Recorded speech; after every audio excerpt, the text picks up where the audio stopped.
as ready as I'll ever be. I'm leaving this note behind for my best friend Lan to read at my funeral, just in case.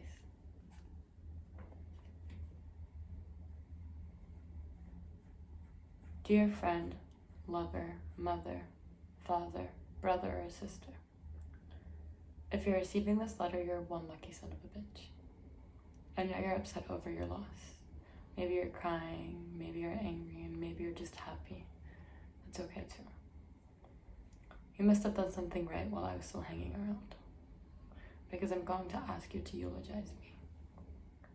I know this sounds hard, and maybe you're not up for the task, but this is my one last dying wish, so you kind of have to. I'm sorry for putting you on the spot, but I put all of my trust in you. They might tell you that you have 3 minutes, or you might get 5, but it won't matter, because time's always an insult at a funeral. We've known each other for as long as I've known myself, so I hope we continue to know each other long after this. I'm pretty sure you already have some ideas to what you would want to say, but me being me, I left some instructions for you. I hope that's okay. And here's a list of them. Please don't forget to include these. I think it would make my friends and family happy. 1. Tell them I was a big fan of kisses. Kisses on cheeks, lips, hands, arms, legs, kisses. For some reason, I was never able to befriend anyone who was as much of a fan of kisses as I was. I was often found overbearing.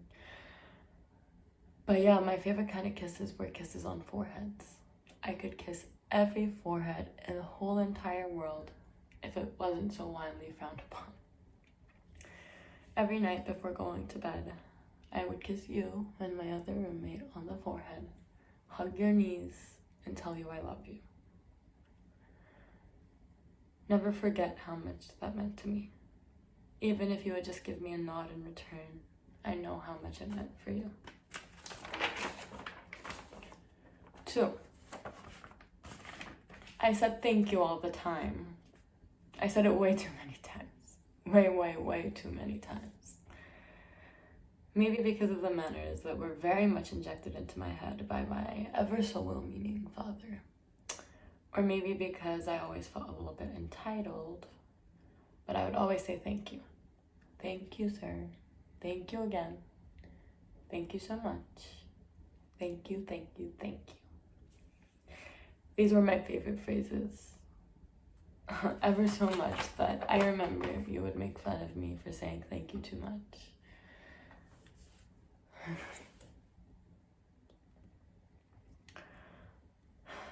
I feel like the words would never lose the meaning. I would always say thank you, but I always meant it.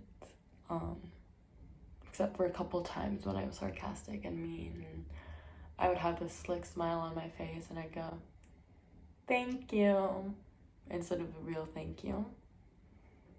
If anyone at my funeral was at the other side of this receiving thank you, just want to let you know, remember always, that actions speak louder than words. And maybe I wasn't so thankful for you. 3. I know you would not forget about this on your own, but I guess I'll include it. I could never keep a secret. I could never, ever, ever keep a secret because I was just not a secret-keeping type of person. Secrets to me meant nothing if they couldn't be shared with the rest of the world. I wanted it to be a secret that I would share with everyone. I had no sense of personal space or any sort of boundaries, and I'm sure you know that. Physical or emotional.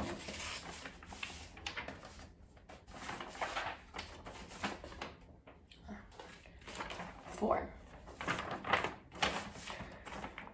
Okay, So now I'll let in you add some personal anecdotes. And I put a couple down for you because, I don't know, I wanted you to remember these.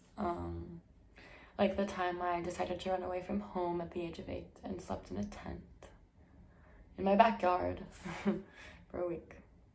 Or the time I got food poisoning from swallowing a paintball at a middle school birthday party, which I never lived down. The time I decided I wanted to be on a Broadway show and memorized the whole first act of Wicked, which I still know by heart. Well, how every night I sleep with my dog Oreo tucked in right next to me like he's a human being.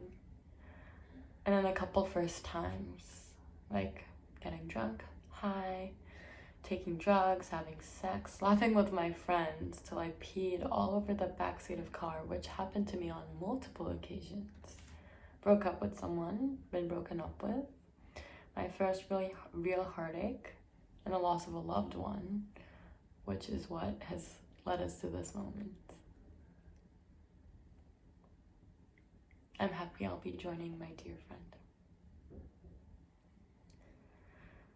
Also, please remind people that I was a happy person. I prioritized laughing and being happy and trying to make other people happy.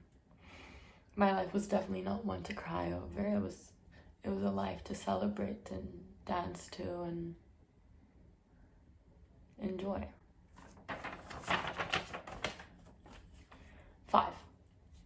At some point during my funeral, I would love for you to talk about how much I loved the beach. Maybe you could say, her heart will always belong to the waves hitting the shore, or some bullshit along those lines. I actually put one down for you, so you could cheat off of it. It's, she thought it was beautiful how the waves kept hitting the shore, even though they were always sent away. I read that on Tumblr in 2012, and somehow it just stuck with me, and I think it's hilarious but beautiful at the same time, which I think is a good analog. Oh.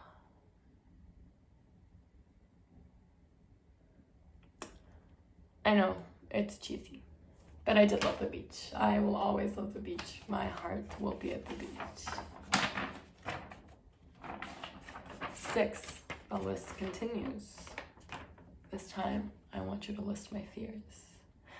Having all my fingernails cut off, failure, having been born with color blindness so I never knew what color actually looked like. Oblivion, outer space, enclosed space, never being loved by anyone. A room where everyone I've ever met is talking about their least favorite thing about me. And death. 7.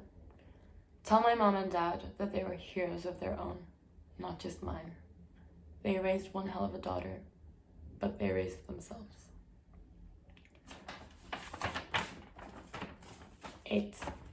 Last but not least, before everyone leaves, shove a copy of my favorite song, Wild World by Cat Stevens, into every single person's hand.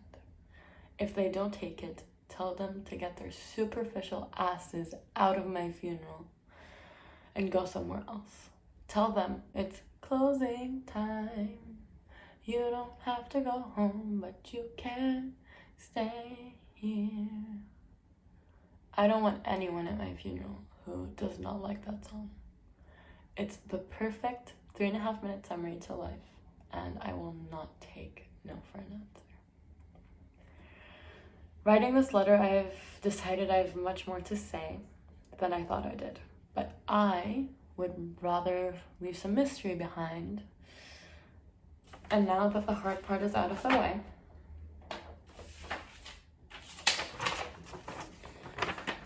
all you have to do now is scatter my ashes.